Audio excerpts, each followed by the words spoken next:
తెలంగాణ రాష్ట్రంలో మరో పథకానికి చెక్ పెట్టనుందా అంటే అవుననే సమాధానాలు వినిపిస్తున్నాయి. గతంలో పేదల ఇళ్లలో ఏ ఒక్క ఆడబిడ్డ ఉన్నా కూడా ₹1,00,000 పైగా బీఆర్ఎస్ పార్టీ ఆ రోజు కళ్యాణ్ లక్ష్మి షాదీ ముబారక్ పేరిట పెళ్ళైనటువంటి కొన్ని రోజులకే వాళ్ళ ఇంటికి చెక్ రూపంలో పోతా ఉన్నటువంటి సందర్భం ఉండే. అయితే ఈ సందర్భాన్ని అసలు ఇప్పుడు కళ్యాణ్ లక్ష్మి షాదీ ముబారకులు గతంలో కూడా చూసాం. కొంత బీఆర్ఎస్ వాళ్ళు ట్రోల్ చేసినటువంటి నేపథ్యం కూడా కనిపించింది. ఏంటి దీనికి సంబంధించినటువంటి విషయం అంటే పూర్తి స్థాయిలో కళ్యాణ్ లక్ష్మి పిల్లలు పుట్టిన తర్వాత ఇస్తున్నారు మాట్లాడుతున్నా పథకానికి బంద్ పెట్టేటువంటి ప్రయత్నం కూడా జరుగుతుంది తెలంగాణలో అంటూ ప్రధానంగా బీఆర్ఎస్ పార్టీ ఆరోపిస్తూ ఉంది. ఈరోజు రాష్ట్రానికి సంబంధించినటువంటి నిరసన కార్యక్రమం జరిగింది. ఈ యొక్క విషయంలోనే బీఆర్ఎస్ పార్టీ మహిళా సీనియర్ నాయకురాలు మంజుల రాణి మనతో పాటు మాట్లాడే ప్రయత్నం చేద్దాం. అక్కజు ఎలా చూస్తారు అంటే కళ్యాణ్ లక్ష్మి షాదీ ముబారక్లకు చెక్ పెట్టేటువంటి ప్రయత్నం చేస్తూ ఉన్నది. హైకోర్టులో కూడా ఇష్యూ నడుస్తూ ఉన్నది. ఈరోజు నిరసన కార్యక్రమాలు కూడా మీరు పిలుపునిచ్చారు. ఎలా చూస్తారు ఈ యొక్క పథకానికి బంద్ చేస్తే ఎలా ఉండబోతా ఉంది? ఎలా ఉండబోతుంది అంటే రేవంత్ రెడ్డిని తొందరలోనే ఆడబిడ్డలందరూ బొందబెట్టడానికి రెడీ ఉన్నారు. ఎందుకంటే ఉన్న పథకాలన్నీ కేసీఆర్ ఇయ్యలేనివన్నీ నేను డబల్ ఇస్తా అని చెప్పేసి వచ్చిండు.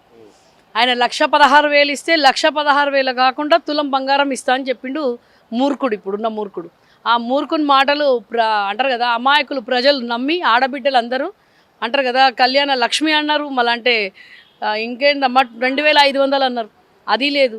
2,000 నుంచి 4,000 అన్నాడు, అది లేదు. రైతు బంధు లేదు, అన్నిటినీ బొందబెట్టేసిండు. ఒక్కటి కళ్యాణ లక్ష్మి ఇప్పుడు కూడా ఎందుకు చేసిండంటే వాడు ఇయ్యలేని పరిస్థితులలో అసమర్థత పాలన చేసుకుంటా ఇవి కూడా మిగిలించుకుంటాడు. ఇప్పుడు స్టే అని చెప్తున్నాడు. 4 సార్లు వస్తే దాన్ని కౌంటర్ ఇవ్వడానికి కూడా టైం లేని మూర్ఖుడు రేవంత్ రెడ్డి. ఆ మూటలన్నీ జమ చేసుకొని రాహుల్ గాంధీకి ఇస్తుంటా, మళ్ళీ వాళ్ళ తమ్మునికి ఇస్తుంటా. మొన్ననే ఒకటికి వాళ్ళ తమ్ముడు ఉన్నాడంట, వాళ్ళ పేరేమో వాడో ఇంకో రెడ్డి. అండ్ ప్రభుత్వ భూమి 200 కోట్ల భూమిని 7 కోట్లకి ఇచ్చిండు వానికి. అంటే ఇట్లా అప్పలంగా వాళ్ళ కుటుంబ పాలన ఇంతకుముందు అంటుండే. ఇప్పుడు మళ్ళీ వాడు 7 మంది అన్నదమ్ములు వాళ్ళే కుటుంబ పాలన చేసుకుంటా ఎక్కడ అరాచకం, ఎక్కడ ఇంచు భూమి ఉన్నా, ఎక్కడ ప్రభుత్వ పథకాలు. అసలు కళ్యాణ లక్ష్మి కూడా వీడు వచ్చిన 3 ఏళ్ల నుంచి ఎంతమందికి ఇచ్చారు? అసలు ఎంతమందికి ఇచ్చారు? మనం ఇది ఎట్లా అంటే ఒక పేద ప్రజలు వాళ్ళకు ఆడబిడ్డని పెళ్లి చేసుకోకుండా ఏజ్ అయిపోయినా కానీ పెళ్లి చేయలేని పరిస్థితులలో ఉన్నోళ్ళను బాపు కేసీఆర్ వాళ్ళ కష్టాన్ని చూసి అది అసలు మ్యానుఫ్యాక్చర్లో లేకుండే బాపు కేసీఆర్ కళ్యాణ లక్ష్మి చెప్పకనే తన 8 లక్షల మందికి ఇచ్చిండు. 8 లక్షల మందికి 9.5 సంవత్సరాలలో 8 నుంచి 9 లక్షల మందికి కళ్యాణ లక్ష్మి చెక్కులు ఇచ్చారు. అది కూడా 2.5 నెలలు 3 నెలల లోపల వచ్చేస్తుండే పెళ్ళి అయిన తర్వాత.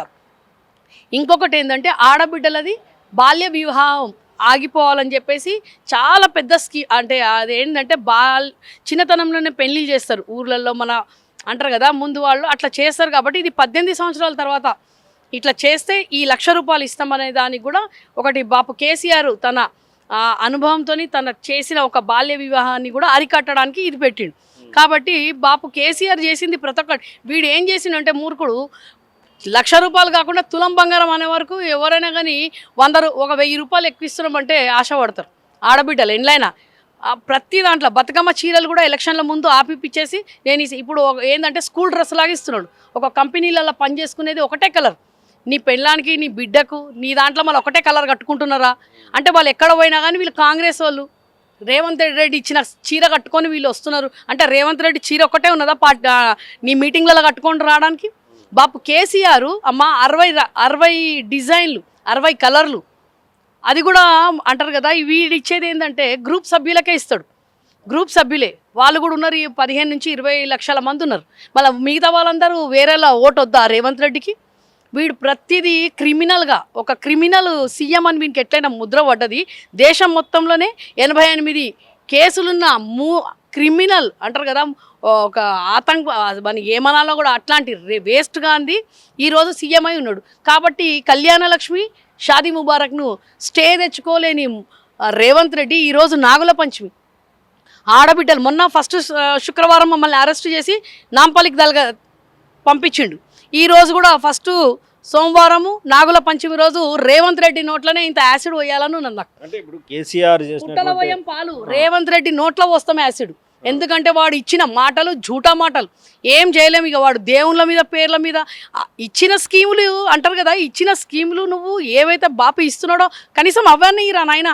నీకు ఒక మూర్ఖుని తెచ్చుకున్నారు నమ్మి ప్రజలు. అంటే కాదు అంటే ఇక్కడ కేసీఆర్ చేసినటువంటి అప్పు రోజు గుదిబండలా మారుతుంది, వడ్డీలు కట్టలేనుకున్నా, అందుకే పథకాలకు చెక్ పెడుతుంది అనుకోవచ్చు కాంగ్రెస్ పార్టీ. పథకాలకు చెక్ పెడుతుందా? మళ్ళీ బాపు కేసీఆర్ అప్పు చేస్తే ఏం చేసిండో అప్పు చేసి ఉన్నది, మళ్ళీ నువ్వు అప్పు చేసి ఏం బీకినావు అంటే మీ అన్నదమ్ములది పంచుకున్నారా? మళ్ళీ రేవంత్ రెడ్డి మోదీ గారికి ఇస్తున్నాడా? రాహుల్ గాంధీ పొట్టోనికి రాజ్యాంగాన్ని ఆడవాడు పట్టుకొని తిరుగుతాడు, ఇక్కడ బొంద పెట్టినాడు వీడు తీసుకుంటుండా? 4 లక్షల కోట్ల అప్పు చేసి ఏం చేసినావు అంటే 4 లక్షల కోట్ల అప్పు మితి కడుతున్నావా? యవంచోలో పువ్వు పెడుతున్నావు నాయన. ఎన్ని రోజులు నమ్ముతారు నీ మాట? ఎన్ని రోజులు నమ్ముతారు తమ్మి? అందరు చదువుకున్నోలే. ఈరోజు తెలంగాణలో అంటారు కదా, ఈడొచ్చినాకనే విద్యా వ్యవస్థ పోయింది, పోలీసు వ్యవస్థ పోయింది. ఎందుకంటే ఈ 2 వాంచేట్లను మున్సిపల్ శాఖ మొత్తం ఏడ చూడ చెత్తకుండి, ఈ నోట్లోనే ఒక చెత్తకుండి ఉన్నది. అందుకనే ఇప్పుడు ఏమనుకుంటున్నాం అంటే వీని నోట్లో ఈరోజు నాగుల చవితి రోజు ఇంత యాసిడ్ పోసేస్తే పీడ పోతుంది. ఇట్లా ఆడబిడ్డల కలకల ఎన్ని రోజులు తీసుకుంటాడు తమ్మి? అన్ని ఇస్తున్నాం అంటారు కదా, 2500, 500కు సిలిండర్. మాట విను, 2500 ఇస్తున్నాం అంటే ఈ కాల్వ సుజాత చెప్పుతోని కొడతా అని చెప్పు. కల్వ సుజాతకు ఫస్ట్ అమ్మ నువ్వు ఆడబిడ్డలకు మొన్న ఇవి రేపులు మానభంగాలు ఏమంటారు పోక్ కేసుల అంటారు కదా బెయిల్ ఇస్తున్నారు, వీటి మీద మాట్లాడారు వాళ్ళు.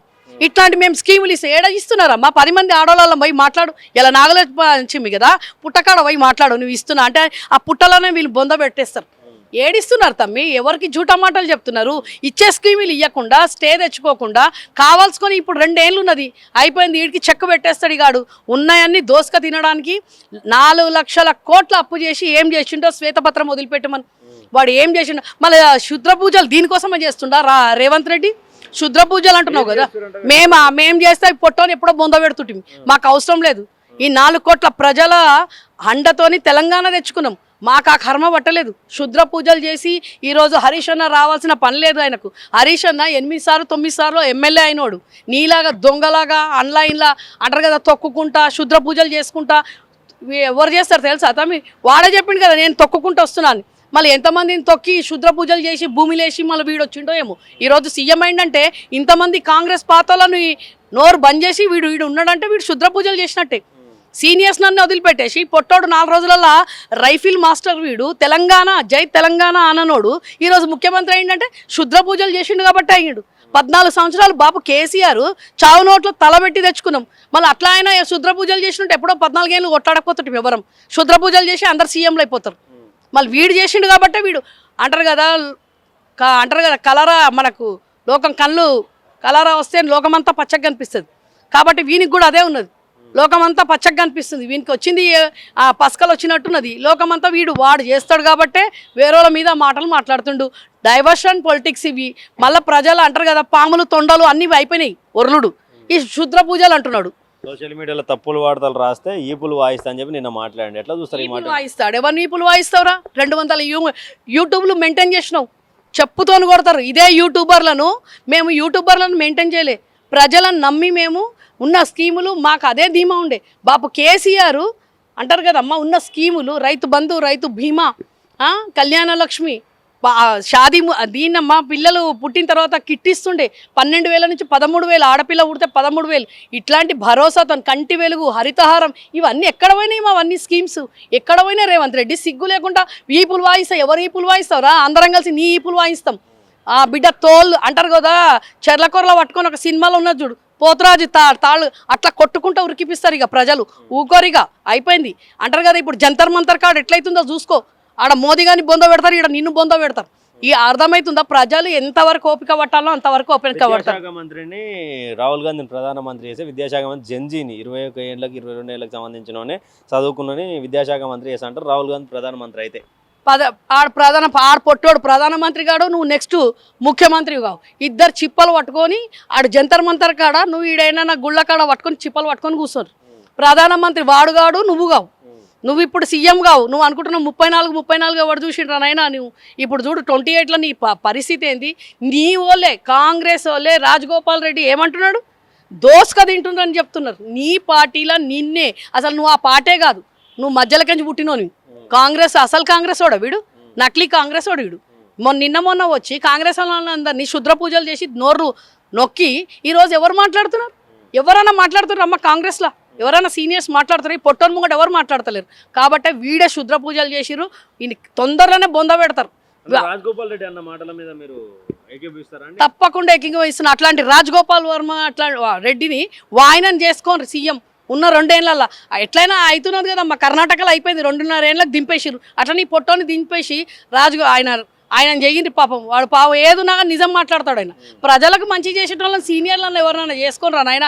ఈ 2 ఏళ్ళలో కనీసం అట్లనన్నా కాంగ్రెస్కు కొంచెం 1% అన్న కొంచెం వాల్యూ అనేది ఉంటుంది. కాంగ్రెస్ను మొత్తం బొంద పెట్టడానికి ఆర్ఎస్ఎస్ రూపంలో వచ్చిండు ఈ పొట్టోడు. అంటే 2034 వరకు నేనే ముఖ్యమంత్రిని, నేనే అధికారంలో ఉంటా, ఎవడైనా అడ్డం వస్తే ఇక ఆయన మాటలు మీకు తెలిసిందే లావులతో. అయితే అంటే చూసి మరి మీరు బీఆర్ఎస్ వాళ్ళు అంటే నెక్స్ట్ టైం ఆయనేమో నేను సీఎం అంటారు, మీరేమో మేము అధికారంలోకి ఎవరు తెలంగాణ రాష్ట్రంలోకి ఎవరు వస్తారు అధికారం? 34 వరకు నేనే ఉంటాను అన్నోళ్ళు ఎవరు? రేపటిది నమ్మకం లేదు. ప్రజలు నువ్వు చేసిన పనుల మీద మళ్ళీ రేపు వస్తావా, ఇక 50 సంవత్సరాలు ఉంటామని మనము అంటారు కదా. భవిష్యత్తు చెప్పుకునేటోడు ఎవడు? శుద్ర పూజలు చేసేటోడు. వీడు ఏం మళ్ళీ శుద్ర పూజలు చేస్తాడేమో. మన పోయి రాజశ్యామల కాదు, రాక్షస శ్యామల చేసిండాడు. రాజశ్యామల యాగం కాదు అది, రాక్షస శ్యామల చేసిండు. కాబట్టి నేను 34 వరకు ఉంటాను. దేవునితో పెట్టుకున్నోడు ఎవరు ఉండడు తమ్మి. పేద ప్రజల కలకల ముట్టి మాత్రం రేవంత్ రెడ్డి, రాజశేఖర్ రెడ్డి అయితే గాలిలో పోయిండు. వీడు గాలిలో ఉంటాడో దుమారంలో ఉంటాడో ఎక్కడ పోతాడో కూడా ఇప్పుడు చైనాలా అక్కడ అవుతున్నది కదా. ఇంకో దగ్గర మన దగ్గరనే మన ఎక్కడది ఇప్పుడు ఎక్కడ తుఫాన్ వస్తుంది తమ్మి, అస్సాంలో కొట్టుకపోయినట్టు ఆ కార్లు బండిలు కొట్టుకపోయినట్టు వీడు కొట్టుకపోతాడు. అంటే ఏబిఎన్ ఆంధ్రజ్యోతి పెద్ది సుదర్శన్ రెడ్డి ఇంటికి పరామర్శించడానికి పోయినప్పుడు, కేసీఆర్ పోయినప్పుడు ఏబిఎన్ ఆంధ్రజ్యోతి ఒక కథనం రాసింది. నా పాడే మోస్తాడు అనుకుంటే నేను నీ పాడే మోయాల్సి వచ్చిందని ఒక కథనం చాలా దుమారం రేపింది. బీఆర్ఎస్ వాళ్ళు కూడా చాలా ఖండించినటువంటి పరిస్థితి. ఎట్లా చూస్తారు ఈ యొక్క అంశాన్ని? తమ్మి ఎవరు పాడే ఎవరు మోయిసుడు పక్కకు పెట్టు, చావు అయినా పర్లేదు, అది మన చేతిలో ఉండదు. మనం దాన్ని ధిక్కరించి మాట్లాడేంత మనకు లేదు. కాబట్టి మంచిగా ఉన్నప్పుడే మంచి పనులు చేసుకుంటే నలుగురు వచ్చి నిలబడతారు. ఆ నలుగురు పిక్చర్లో చూసినావు కదా, మంచైనా చెడైనా మనం తీసుకొని పోతుంటే వస్తుంది. ఈరోజు అట్లాంటి మాటలు మాట్లాడడానికి కూడా తెలివి అంటారు కదా, కాళ్ళల్లో మెదడు ఉన్నోళ్ళు మాట్లాడారు, నెత్తిలో మెదడు ఉన్నోడు మాట్లాడాడు. అట్లాంటివి మనం దాన్ని ఛాలెంజ్ చేయడమే తప్పు. పేపర్ అంటే ఒక ప్రధాన పత్రిక అలా రాయడం ఎట్లా చూస్తారు? ప్రధాన పత్రికలు దొత్తులు. ఇక అమ్మ ఇప్పుడు రేవంత్ రెడ్డి వచ్చినాక ఏ పత్రిక మా నమస్తే తెలంగాణ తప్ప మిగతా అన్ని పత్రికలు ఏం రాస్తున్నారో రేవంత్ రెడ్డి గులాంగిరి చేస్తున్నారు. ఏమనంటే ఈ పొట్టోడు వాళ్ళది కూడా ఏం తప్పులేదు, వాళ్ళ పత్రికలను కూడా తప్పులేదు. ఈరోజు ఉన్న గవర్నమెంట్ ఎట్లాంటిదంటే ఒక మూర్ఖుని చేతిలో పెట్టినాం. ఆడు ఎప్పుడు ఏం చేస్తాడో తెలియదు. రోబో రాము అవన్నీ చూడు, ఆడు ఎప్పుడు రోబో అవుతాడో తెలియదు, ఎప్పుడు ఏమవుతాడో తెలియదు. కాబట్టి ఆ పిచ్చోన్కి మేము బలైపోతామని చెప్పేసి భయానికి కూడా చేస్తున్నారు. ఇప్పుడు ఎట్లా అంటే వాడు ఇప్పుడు ఏమన్నా మాట్లాడితే కూడా మన పత్రికది కూడా క్యాన్సిల్ చేసి పారేస్తాడు. ఆ భయానికి కూడా ఉండొచ్చు. హైడ్రా తీసుకొచ్చిండు, ఇప్పుడు మళ్ళీ అసద్ ఎందుకు గులగొడతలేడు? పేద ప్రజలది ఎందుకు గులగొడుతున్నాడు? అసలు దాని దగ్గర పోనీకి దమ్ము లేదు ఈ పొట్టోనికి. ఈ పొట్టోని దొక్కేస్తారు వాళ్ళు, మళ్ళీ ఎందుకు చేస్తలేడు? ఏమంటారు, పాత బస్తీలో రమ్మని చెప్తున్నా నేను, ఎన్నిసార్లు చెప్తున్నా, రా అసద్ దగ్గరికి రా, వాడిని ఎన్ని ఉన్నాయో అని వచ్చి చెయ్యి. ఇప్పుడు పేద ఎంతమంది కుకుట్పల్లిలా, అమీర్పేట్లా ఎంతమంది తీసుకుంటున్నాడు. ఇప్పుడు మన తమ్మునికే చూడు తమ్మి, మొన్న 200 కోట్లది 7 కోట్లకి ఇచ్చుకున్నాడు. అంటే అరాచకం అనేది పెరిగిపోయింది. అంటే చీమకు రెక్కలు వస్తాయి తెలుసా, చచ్చిపోయే ముందు వస్తుంది. కాబట్టి ఈ రేవంత్ రెడ్డి కూడా రెక్కలు వచ్చినాయి, అయిపోయింది, వాని పని అయిపోయింది. నువ్వు ఎన్ని జూటా మాటలు చెప్పు, నువ్వు 34 64 84 నీ నేడ బొంద పెట్టాలను ఆడ బొంద పెడతారు. ఫైనల్గా ఒకటి చెప్పండి, అంటే ఏంటి కేటీఆర్ వర్సెస్ రేవంత్ రెడ్డి నడుస్తూ ఉన్నదా రాజకీయం? బీఆర్ఎస్ పార్టీ ప్రత్యామ్నాయంగా నిజంగానే కాంగ్రెస్ పనిచేస్తూ ఉందా తెలంగాణ రాష్ట్రంలో? తెలంగాణలో కాంగ్రెస్ను బొంద పెట్టేసిండు రేవంత్ రెడ్డి. కాంగ్రెస్ అంటేనే బీజేపీ ఏమో బండి సంజయ్ కొడుకు బొంద పెట్టేసిండు. అర్థమైందమ్మా? 2 పార్టీలు తెలంగాణ ప్రజల ముందే వాళ్ళు బొంద పెట్టేసుకుంటున్నారు, వాళ్ళే గుంత దవ్వుకుంటున్నారు. కాబట్టి ఈరోజు కేటీఆర్ అన్నా, హరీష్ అన్నా, బీఆర్ఎస్ అయినా ప్రతి ఒక్కరం బీఆర్ఎస్ కింది స్థాయి నుంచి పై స్థాయి వరకు ప్రజలను మేము మేము ఈరోజు అన్యాయం అవుతుందంటే అక్కడ మేము పోయి నిలబడి ప్రజలకు అండగా ఉన్నాం. కాబట్టి ఈరోజు రూలింగ్లో వాళ్ళు ఉన్నారు, కానీ కనిపిస్తుంది మేము. ఎక్కడ ఉన్నారు కాంగ్రెస్ వాళ్ళు చెప్పండి? హైడ్రా అయినప్పుడు కాంగ్రెస్ వాళ్ళు ఎవరిని పిలుస్తున్నారు? ప్రజలు ఎవరిని పిలుస్తుంటారు? కేసీఆర్ని పిలుస్తుండ్రు. మళ్ళీ కేసీఆర్ రావాలంటుండ్రు. ప్రతి ఆటో వాళ్ళది అయిపోయింది, నెక్స్ట్ మంత్ ఆటో వాళ్ళది ధర్నా ఉంటుంది. మళ్ళీ ఆటో ఏమంటారు, బస్ స్టాండ్లలో ఆటోలను పెడతాడంట. వాళ్ళ నోట్లో కొట్టిండు, ఫస్ట్ వాళ్ళని కొట్టిండు. తర్వాత మహిళలది లగచర్య అయిపోయింది, భూములు అయిపోయింది, ప్రతి దాంట్లో అరాచకం అయిపోయిందమ్మా. చెప్తున్నా కదా, వాడు ఇష్టం ఉన్నట్టు దోచుకున్నాడు, లక్షల కోట్లు దోచుకున్నాడు రేవంత్ రెడ్డి. కథమాడి ఎక్కడ ఉంటాడో వాడు తడి పారైపోతాడు. అంటే ముఖ్యమంత్రిని నోట్లో యాసిడ్ పోస్తా అనేది పెద్ద కామెంట్ కదా. ఎందుకు కామెంట్ అవుతుంది అంటే ఇంత కామెంట్? ముఖ్యమంత్రి ఎవరికి ముఖ్యమంత్రి ఆడు? మాకు కాదు. మాకు ఈరోజు నాకైతే నేను ముందు నుంచి అంటున్నా, ఇప్పుడైతే యావత్ తెలంగాణ ప్రజలకు కూడా ముఖ్యమంత్రి కాదు వాడు ఎప్పుడు చూడు అప్పుడు ఢిల్లీలో ఉంటాడు, మూటలు జమ చేసుకుంటాడు, క్యాబినెట్. తమ్మి ఒక ముఖ్యమంత్రి అంటే ఎట్లుండాలి? ప్రజలను కాపాడుకోవాలి. ప్రజల ఇండ్లు కూలగొడుతున్నాడు, పిల్లల బుక్కులు తీసుకొని ఇస్తలేడు, ఒక యూరియా ఇస్తలేడు, రైతు బంధు లేదు, రైతు బీమా లేదు. అరే ఉన్న స్కీముల కన్నా ఎక్కువ నువ్వు 34 కాదు 64 వరకు ఉండు, ఎవడొద్దంటుండు? ప్రజలకు చేసే హామీలు ఇయ్య. నువ్వు చెప్పినావు 420 హామీలలో ఏది పూర్తి చేసినావు? కరెంటుది అన్నాడు, ఫ్రీ కరెంట్ అన్నాడు, గ్యాస్ అన్నాడు, మళ్ళీ కళ్యాణ లక్ష్మిది అయితే మొత్తమే బొందబెట్టిండు. 4 సార్లు స్టే కోర్టు ఇస్తే వీడు ఇప్పటి వరకు దానికి బదులిస్తలేడు. ఎక్కడున్నాడు ముఖ్యమంత్రి? అంటే ప్రజల సంక్షేమ పథకాన్ని వీడే బొందబెట్టిపిస్తున్నట్టే కదా. ఆడబిడ్డలది ఇప్పుడు ఒక ఇంట్లో పెళ్ళి ఉన్నదంటే ఎంత బాధ ఉంటుంది తమ్మి. ఆ గరీబ్ వాళ్ళ ఇంట్లల్లో పెళ్ళి అంటే 10 రూపాయలు సొంత మూలం ఇయ్యం మనం. అని ఇంట్లో పెళ్ళి ఉందంటే, గరీబ్ వాళ్ళ ఇంట్లో పెళ్ళి ఉందంటే దూరంకెంచి వెళ్ళిపోతారు చుట్టాలు. అట్లాంటిది బాపు కేసీఆర్ ఇప్పటి వరకు దేశంలో కాదు మొత్తం ప్రపంచంలో అయినా కానీ కళ్యాణ లక్ష్మి అనేది పెట్టింది లేదు. కంటి వెలుగు 4 కోట్ల ప్రజలు, నేను చెప్తున్నా నా ఏరియాలో 4 నెలలు పెట్టిపించిన, 10 నుంచి 15 వేల మందికి కంటి అద్దాలు ఇప్పించినాం, ఆపరేషన్లు చేయించినాం. అట్లా యావత్ తెలంగాణ చేయించిండు. అరే మంచి చేస్తే యాద్ చేస్తారు. వీడు ఏం మంచి చేసిండని చెప్పేసి తెలంగాణలో మళ్ళీ నేను 34 వరకు ఉంటా అంటున్నాడు. ఏమన్నా మంచి చేసి మాట్లాడు. అయిపోయింది ఇక నీ టైం అయిపోయింది. నీకు చీమకు రెక్కలు వచ్చినాయి, రేవంత్ రెడ్డికి రెక్కలు వచ్చినాయి. తొందరనే అయిపోయింది వాని పని. వానికి కూడా తెలుసు అది నేనేం చేస్తున్నా అనేది, వానికి కూడా తెలుసు. శుద్ర పూజలు చేసిండు కాబట్టి ఈ రోజు వరకు వాడు కాపాడుకుంటుండు. వాళ్ళ అమ్మ తల్లి వాళ్ళ భార్యకి చెప్తున్నా, వాని లోపల ఉంచుకో, లేకుండా వాని అంటారు కదా ముత్తైదలాగా ఉండాలంటే వాడు బయటికి వెళ్ళని, సెక్యూరిటీ లేకుండా వెళ్తే మాత్రం వాడిని కొట్టి చంపేస్తారు తమ్మి. నేనైతే గ్యారంటీ ఇస్తున్నది. అయితే యావత్ తెలంగాణలో ప్రజలు ఒక్కసారి ఊర్లలోకి పోమని చెప్పు, సిటీలో పక్కకు పెట్టు. సిటీలో అయితే అన్ని ఎవ్వరూ నమ్మలేదు, దొంగ అని నమ్మలేవని. కాబట్టే ఈరోజు సిటీలో కూడా కన్నమ్మ కష్టాలు పెడుతున్నాడు మమ్మల్ని. ఈ ఆటోలకు, కార్లకు, బండిల పిల్లలకు ఎన్ని ఛాలెంజ్లు కొడుతున్నారో తెలుసా? పోలీసు వాళ్ళకి జీతాలు లేవు, ఆశా వర్కర్లకు 18,000 ఇస్తాడు బాపు కేసీఆర్. 2 సార్లు ఎన్ని చెప్పుకోవాలి వానికి? 3 ఏళ్ల నుంచి వాడిని మొత్తం అరాచకాలు చెప్పి ఒక హిస్టరీ అంటారు కదా, ఏమంటారు, ఒక బుక్ ఒక 1000 రోజులు వంది 2000 పేజీల బుక్ అవుతుంది వాని పేరు మీద. అన్ని అరాచకాలు చేసిండు. ప్రజలకు ఏమి గుర్తు పెట్టుకొని వానికి ఓటు అడగడానికి పోయే దమ్ముందా రేవంత్ రెడ్డి అని అడుగుతున్నా. నెక్స్ట్ జిహెచ్ఎంసీ ఎలక్షన్లు ఇప్పటి వరకు ఎందుకు పెట్టలేదు? 3 సంవత్సరాలు అవుతుంది. వీడు ఎంత అంటారు కదా దొంగ అయితే ఇప్పటి వరకు పెట్టలేదు. ఇప్పటి వరకు నోటిఫికేషన్ లేదు, జిహెచ్ఎంసీవి నోటిఫికేషన్ లేదు. ఇక వాడు ఏం చేస్తున్నాడు, ఎంత భయపడుతున్నాడో ఇన్నే అర్థమైంది. అంటే పూర్తి స్థాయిలో రేవంత్ గవర్నమెంట్ ఫెయిల్యూర్ అయిపోయింది. రేవంత్ సంబంధించినటువంటి అంటే పథకాలకు చెక్ పెడతా ఉన్నారు అని చెప్పేసి కూడా మంజుల మనతో మాట్లాడినటువంటి విషయం. కెమెరామెన్ నాయక్తో ఉదయ్ కిరణ్, హైదరాబాద్.